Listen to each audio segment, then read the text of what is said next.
John Beltran, Dave Urich back from Beat Digger Stadium in Brush. The visiting Platte Valley Broncos are coached by Troy Hoffman. The assistants are Dan Gehring, Mike Danson, Ben Fusco, Travis Drinkwine, Luke Monroe, and Spencer Frost.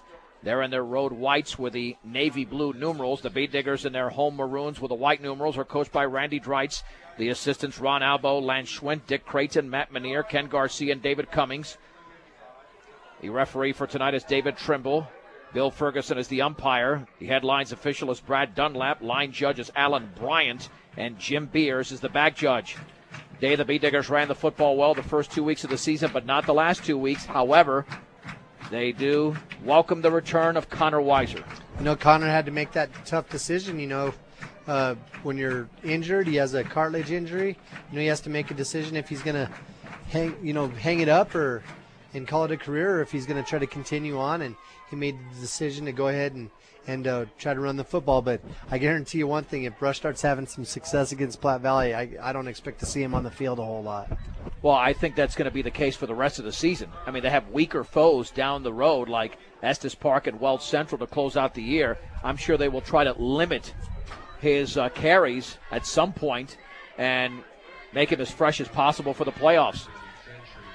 Beat Diggers will kick off. The opening kickoff brought to you by Ingmeyer Phillips Insurance, locally in Fort Morgan and Brush, offering home, health, auto, farm, business, and workers' compensation insurance. Ingmeyer Phillips Insurance. Jesus Cardenas to kick it off. And with Platte Valley, they've got that big threat back there in Johnny Day. He's one of the deep men. Jesus, though, will kick it off to the other end, the right end, and it's taken at the 9 and flipped over. Actually, that's not Johnny Day, who fakes the handoff along the left sideline, breaking a tackle, still on the loose across the 35 towards the 40-yard line. And that's a return of about 33 yards. Still trying to get the name on the returner. Not sure if that was Lorenzo Aguirre or Donnie Blackman. I see a 3 out there. Nonetheless, 1st and 10 at the 35-yard line. In a shotgun formation is Day. And he'll keep the football himself running left across the 40, and he spun down at the 42-yard line. It's a gain of 7. 2nd down and 3. And Brett Bostrom assisted on the tackle. Platte Valley's going to go that route. They're going to try to make it difficult on that Beat Digger defense with their speed. Day just showed a lot of power, actually. He runs really solid. He got to the outside there, but his shoulders are facing upfield. One setback, 2nd down and 3 for Platte Valley at their own 42-yard line. There's the direct snap off the shotgun. The handoff right up the gut, and a big gainer across the 50 to the 48-yard line. And Caleb Creech, the sophomore, with the carry. Either way, it's a gain of 10 and a 1st down. Brett Bostrom in on the tackle again. I'm telling you, this is going to be tough to follow to begin with. That Johnny Day can disguise those handoffs pretty well, and sometimes we'll just hand it off, period. 2 receivers out to the left, 1 to the right. In a shotgun formation for the Beat Digger 48-yard line. Direct snap handoff on the counter, running left side. That's Trent Fahrenbrook, and he's swallowed up at the line of scrimmage. And the tackle is made by Ethan Brost. It'll be 2nd down and 10. Well, make it 11. They lost of 1 back to the 49. Beat Digger starting lineup brought to you by T.O. Charlie's. For a great used car truck, if you don't see what you want on the lot today, they'll find it for you at T.O. Charlie's. 700 West Platte Avenue in Fort Morgan. Daniel Soto, Maverick Seawald, Ethan Brost, of course the nose guard Felix Calderon. A solid defensive line. 2nd down, we'll call it 11. Shotgun for Day. He's going to throw it out in the right flat. That pass is incomplete. A diving attempt for Adam Bethel, the junior. And Eric Garcia's down. I don't know if he twisted an ankle, but he is in pain, or a knee, right at the 47-yard line as the pass fell short of the target. Dave, I think he might have landed wrong based on the way he's reacting. Yeah, it was kind of weird because, there was no tackle on the play. It was one of those injuries that happens, when nobody was really around. It's got to be a knee or an ankle. Nonetheless, it'll be third down. We'll call it 11. Yeah, this is going to be a critical injury for the Bee Diggers if Garcia is not available to come back into the game. Hopefully he just tweaked it, and we'll have to sit out a play or two, because let's face it, what he can do with one-on-one coverage like he established last week against University is pretty dangerous. They get him up, and he seems to be okay. I think he just landed wrong, Dave. Yeah, he kind of bent his knee a few times and just popped up, and he didn't run off the field but walked off the field unassisted, and looks like he'll be getting back in the game here pretty quick. He'll have to sit out one play before he goes back in. Carlos Carrillo also in on that defense. Connor Weiser, Brett Bostrom, Trevor Blake, Izzy Hernandez in for him. Of course, Eric Garcia, Vince Albo. Third down and 11. And there's the keeper by Day across the left side. He's got daylight. First down across the 35. And he's tripped up at the 33. It's a gain of 16 and a first down. And again, he held that football as long as he could in the gut of his running back and was able to pick up 16 yards as the Broncos move the sticks. Yeah, our linebackers and our defensive ends are really going to have to concentrate on staying home and reading their keys. They're supposed to be watching those guards to see how the guards block, and that helps determine who's got the football. And those guys are kind of reading the fake. Like you said, Day does a good job of leaving the ball in their belly for a long time before he makes his decision. First down and 10 from the Bee Digger 33-yard line. This is the opening drive of the game, and Day is going to hand it off right up the gut, and no gain for Caleb Creech, who's swallowed up by Connor Weiser and Felix Calderon right at the line of scrimmage. Second down and 10, and the Bee Diggers were disciplined on that play. They just got to duplicate that a little bit more, and in fact, they're going to throw him for a 1-yard loss back to the 34. Yeah, it was the same play as before, except for that time he handed it to Creech, and the Diggers were right there to make the tackle. The outside receiver to the left is Jordan Dunn. Shotgun formation, 2 receivers to the right, 1 setback. Second down and 11 from the 34. Back to pass, throwing left sideline, incomplete towards the Platte Valley bench. Well defended over there by Kyle Rosenbrock. And looked like it might have been intended out there for Farrenbrook. Third down and 11 from the Bee Digger 34-yard line. 9:09 to go in the opening quarter. No score between Brush and Platte Valley in the second Patriot League game for both teams of this 2011 season. The pass was way over Farrenbrook's head, though. I don't think it was going to be catchable. The Diggers are just going to have to zero in on Day and try to stop that running attack. Creech is the lone setback. Shotgun formation. 3rd and 11 from the 34. 3-step drop. Now rolling to his right. Pressure coming. Day looking to throw. Throws on a run towards the sideline. And that is about 10 yards out of bounds. Eric Garcia was blanketing the receiver at the 20-yard line. Adam Bethel, there was no shot there. And that was a smart play by Johnny Day. The question is, does head coach Troy Hoffman decide to go for it on 4th and 11 from the Bee Digger 34? I don't know if you'd even want to punt it there. You're better off to go ahead and go for it. But, Dave's shown that he's a pretty smart quarterback rolling out to the right. There was a lot of pressure there. It looked like they were almost going to set up a screen the way our defensive line shot past that offensive line. Well, they did pick up a 3rd and 11. Now it's 4th and 11 from the Bee Digger 34. Shotgun for Day. Has the football. He's going to hand it off on the right side. I don't know why. It's a gain of 1 because that was not going to get the first down, as the ball carrier was Caleb Creech. And there were several Bee Diggers to make the play. And, Dave, I was puzzled by that play call. Now the Bee Diggers have the football at their own 33 with 8:58 to go in the first quarter.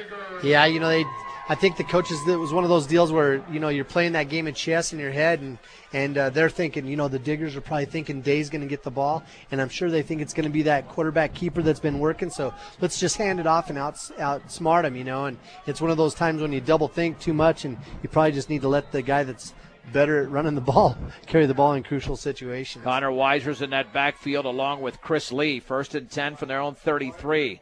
Lee resets. The backs are split. Hand off to Weiser right side, and he spins to the 34.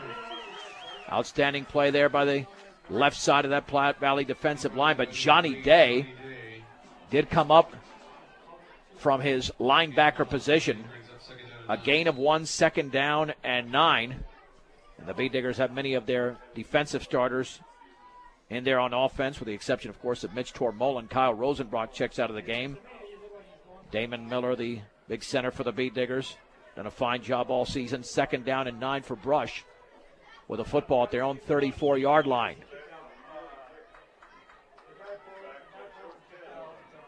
Garcia's now in that backfield with Weiser. And Tormolen is going to take the snap. However, a flag is thrown, and that's going to be delay of game. He was probably a fraction of a second too late. Yeah, and he does a good job of delaying that game when he's trying to take time off the clock. But in that situation, they took their time in the huddle a little bit, and he's got to really make sure he does a good job of seeing that back judge counting. He can still see him. He's just got to make sure he gets him up on that line of scrimmage quickly and gets the playoff. 2nd down and 14 for the Bee Diggers at their own 29-yard line. Platte Valley opened up with a 6-man front, and now that we're getting into these passing situations, they got 5 guys up on that defensive line of scrimmage. And there is the pitch left at running room for Garcia. Cuts it back towards the middle to 35 to the 40. He's in the clear to the 50. He's got one man to beat at the 30. Garcia to the 20, the 10, the 5. Touchdown for Eric Garcia on the cutback.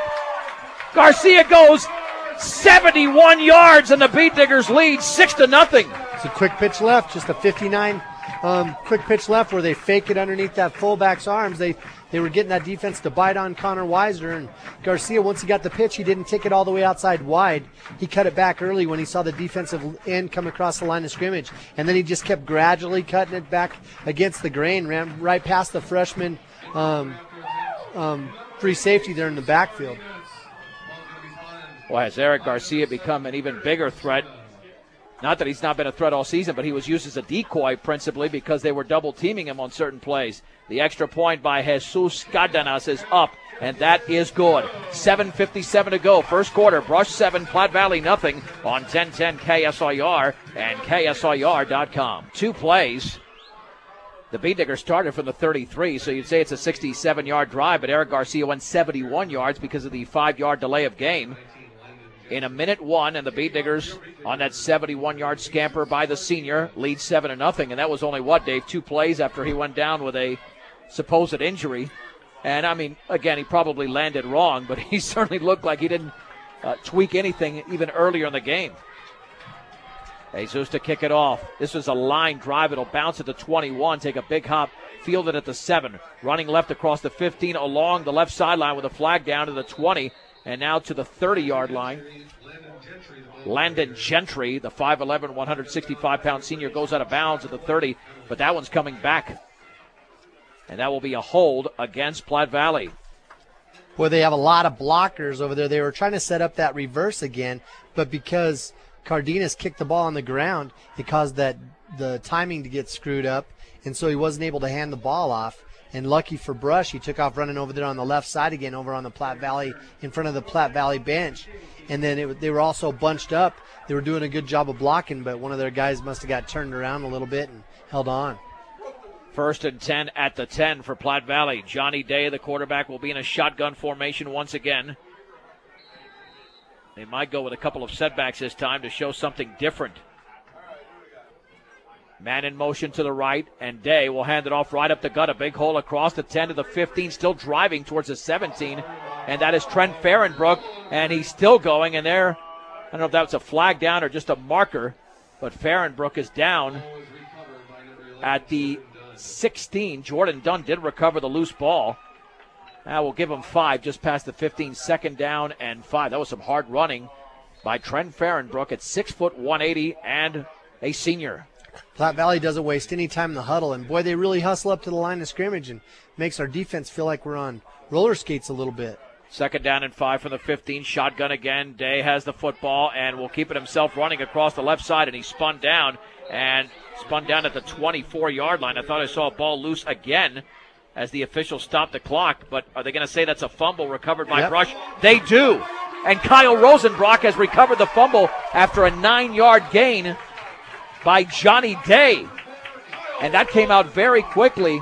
It's one of those, Dave, that when you're spun around, it looks like either a fumble or a face mask, and luckily for the Bee Diggers, it was the former. Right, Day's just running so fast on that same play where he takes the snap and then he fakes the handoff in front of him as Fahrenbrook runs to the right, and then he keeps it and runs over to the left. But one of the Diggers, instead of tackling him, they grabbed a hold of the ball. He kept running and the ball popped out. 1st and 10 for the Bee Diggers at the 24-yard line of Platte Valley, already leading 7-0. Handoff right up the gut, and minimal yardage for Chris Lee in the backfield with Connor Weiser. How about a yard to the 23? And the initial hit was made by Platte Valley's Wyatt Meeker, a 5'7", 165-pound sophomore. It's 2nd down and 9 at the 23. Brush comes out in that double tight formation. They're showing Platte Valley they're committed to running the football. Platte Valley does the same thing on the other side by putting 6 guys up on the line of scrimmage that play. Let's see what they do this time. For a great used car truck, see T.O. Charlie's at 700 West Platte Avenue in Fort Morgan. They'll get the car that you want, even if they don't find it on the lot. The option, Tormolen, left side to Garcia, stutter steps, spins, and he's going to be thrown for a loss by Johnny Day at the 26-yard line. A loss of 3. Garcia did everything he could, but the blocking and the execution simply were not there. We tried to run that option in Platte Valley. Sometimes you got to give the defense credit, and they did a good job of making sure they kept him contained. Garcia needs to use the speed to get out to the corner on that play, and that time he tried to cut it back like he did on the play before, but the Platte Valley kid got a hold of his jersey, and he just couldn't break away. Blake and Albo are the receivers to the right. In fact, trips to the right. 3rd and 12 from the 26. Tormolen under center. Play action, looking to throw. Deep down the right sideline, well defended, and the pass is incomplete. Albo was well defended in the end zone. And it's 4th and 12. And the Bee Diggers, I'm sure, will go for it from the 26-yard line. Yeah, that had really no shot of being complete, considering the coverage out there. I think that was Cameron Maxey. 4th and 12 for the Bee Diggers at the 26-yard line of Platte Valley, leading 7-0, 5:58 to go in the opening quarter on a 71-yard gallop by Eric Garcia. Trips to the right. The lone setback is Connor Weiser. On 4th and 12, Tormolen's going to roll to his right. Here comes pressure, and he's sacked. He had no chance, and his helmet comes off back at the 37-yard line. The line of scrimmage is going to be the 35. It's a loss of 9, and that appeared to be a blitz. Yeah, he blitzed from the outside. It was a defensive end coming from the outside, and I think Garcia was supposed to pick that block up, but it's a mismatch inside. Garcia's 140 pounds. That kid's well over 200, and he just ran right past Garcia and put Tormolen on his back. Too bad the Bee Diggers didn't call a screen there, Dave. Would that have worked nicely? 1st and 10 for Platte Valley at their own 35-yard line, trailing by a touchdown midway through the opening quarter. Johnny Day once again is in a shotgun. In motion to the left is Adam Bethel, and there's the handoff right up the gut and a gain of 2, maybe 3 to the 38-yard line. That was Trent Fahrenbrook. Bryant Woodward made the tackle along with Maverick Seawald. They'll give him close to 3 at the 38-yard line, 2nd and 7. Just Platte Valley still trying to run the ball right at the Diggers in between the tackles, and I just really believe the Diggers are going to have to really focus on Day because they're just going to try to keep setting up that quarterback keeper. 2nd down and 7 from the Platte Valley 38-yard line. One setback for the Broncos. 2 receivers split out each side. Shotgun for Day. He'll hand it off right up the middle across the 40. Still driving. 1st down to the 45, now to the 48-yard line. And I think Day kept it himself. I thought that was actually a handoff, but he kept it himself, and he picks up 10 yards. He got it from the bottom of the pile, Dave, but I really thought that was the running back there.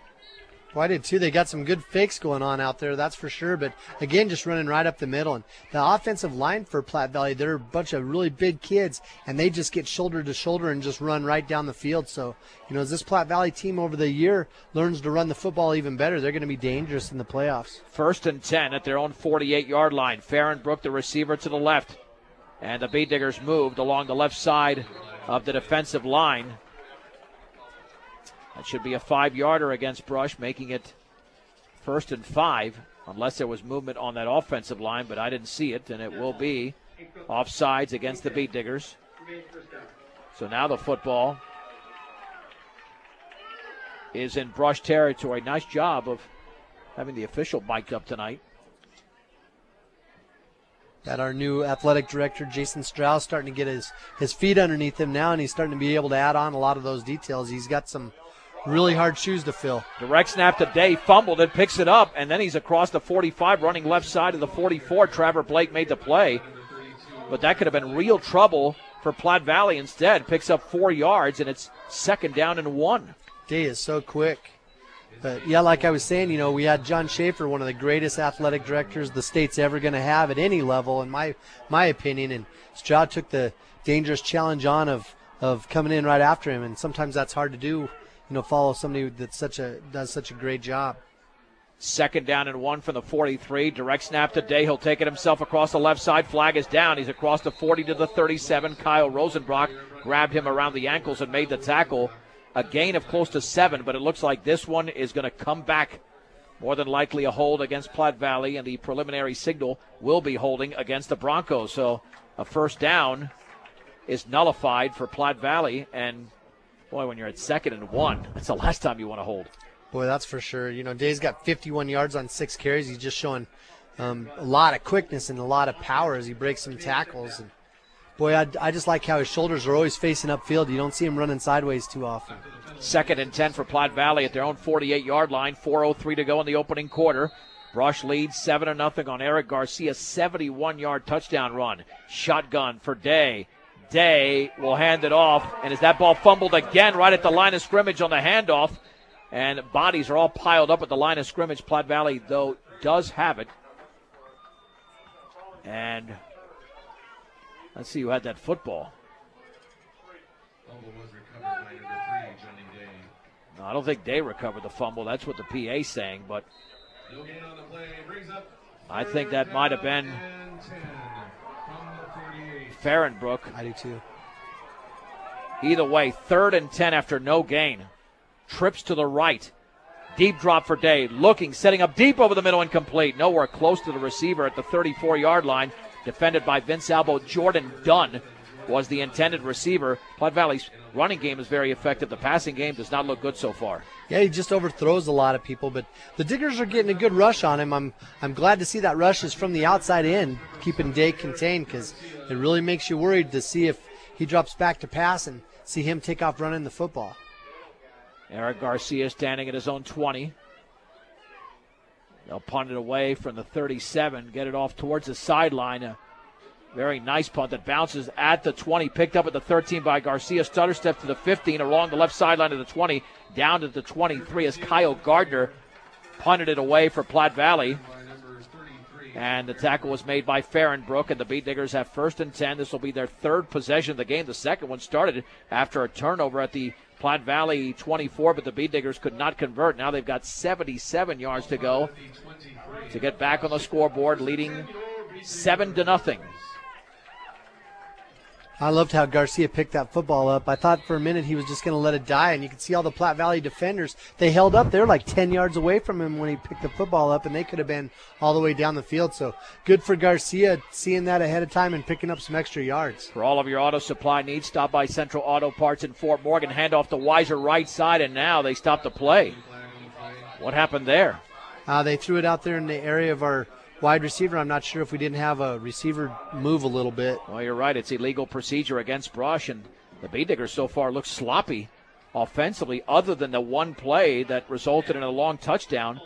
They made a myriad of mistakes, penalties, not picking up a blitz, and they've got to really right themselves right now because it's 1st and 15 at their own 18-yard line. For all of your auto supply needs, stop by Central Auto Parts in Fort Morgan. Here comes Trevor Blake into the game, replacing Vince Albo. Randy Baker also in on that offense. He had a nice game last week, offensively, defensively, and on special teams. 1st down and 15 for the Beat Diggers at their own 18-yard line. Tormolin will hand it off to the deep back. Weiser running across the right side. He storms his way to the 26-yard line, running right into and through Broncos. It'll be a gain of 8. 2nd down and 7 to go for Brush. Looked like Day was in on that play, along with, I think, Cameron Maxey, although there's a 9 out there. I have him listed at number 8. Either way, it's 2nd down and 7 with the Beat Diggers possessing the football at their own 26-yard line. Tormolen on the bootleg left, has got running room, swings it to the outside of the 30, back to the inside across the 30. He dives towards the stick, although there is a flag down. More than likely that's against Brush at the 33-yard line. Adam Bethel made the play, and let's see if this one is coming back. And there's no doubt that this is a sloppy game so far, holding against Brush. Now, I'm not sure about that call, though, because I watched what happened there. And the Diggers kind of sandwiched a kid. There was a kid already blocking a linebacker, and then one of our guys that was coming around, one of our running backs that was coming around to help lead block on that play, went in there and kind of sandwiched him a little bit, and we got called for a hold. And I'm not sure I totally agree with that call. Either way, it's 2nd down and 14 at the 19-yard line. Rosenbrock checks in. Albo is out after the 10-yard holding penalty against the Beat Diggers. And Garcia now checks out of the game. The Beat Diggers have all types of confusion. Now Chris Lee was running out of the huddle, and the Beat Diggers have to call a timeout. 2:05 to go, opening quarter. Brush 7, Platte Valley nothing on 1010 KSIR and KSIR.com. John Beltran and Dave Urick back from Beat Digger Stadium. 2:05 to go in the opening quarter. Brush leads Platte Valley 7-0 on Eric Garcia's 71-yard run. But other than that, Dave, the Beat Digger offense has not looked good. No, they've been kind of stubbing their own toes. We've had a couple of good plays, though. Weiser ran that one off tackle over there for 9 yards, and that thing was wide open. You saw Tremolin over here on that bootleg. That was wide open as well, too. So we've got the plays there. We just got to stop stubbing our toe. 2nd down and 14 for the 19-yard line. Garcia is in the backfield with Connor Weiser.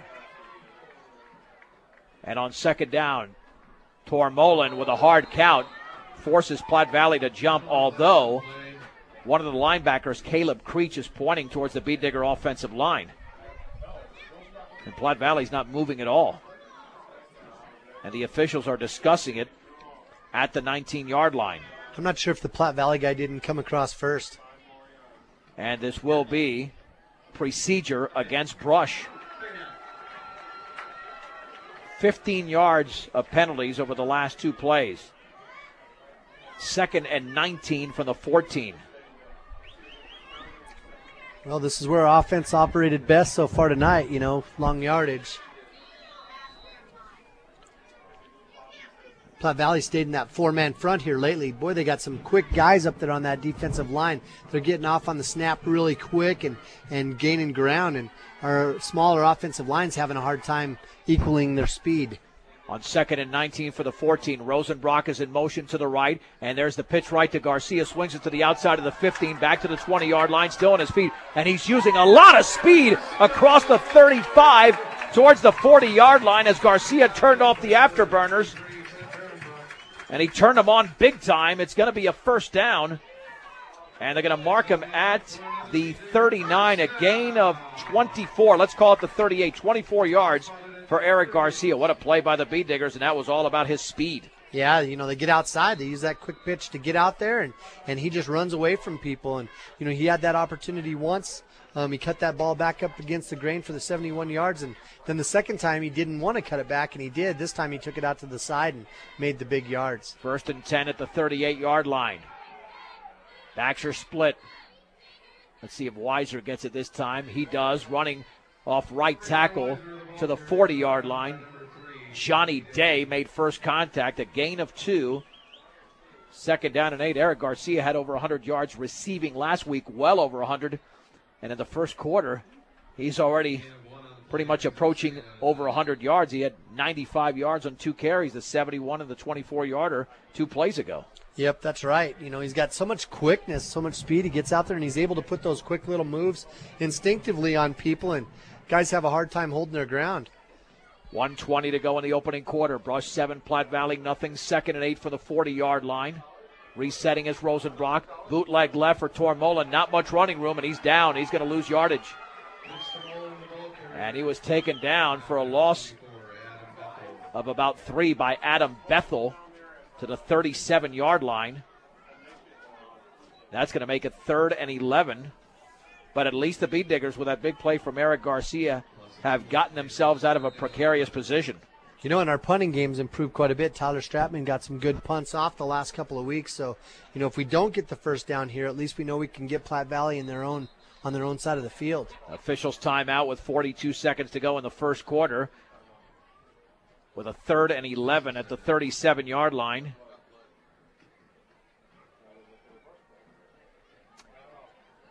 And does somebody have blood on them? And it looks like it's Ethan Brost. Yep, the coaches are grabbing that med kit down here right in front of the hometown bleachers. It looks like they got a little pre-wrap and some white tape, and they're going to get that covered up. But, you know, Brush just has a little bit of time to get that taken care of. They're going to have to put somebody else in the game. And that somebody else is the junior Corey Acosta at the left guard position.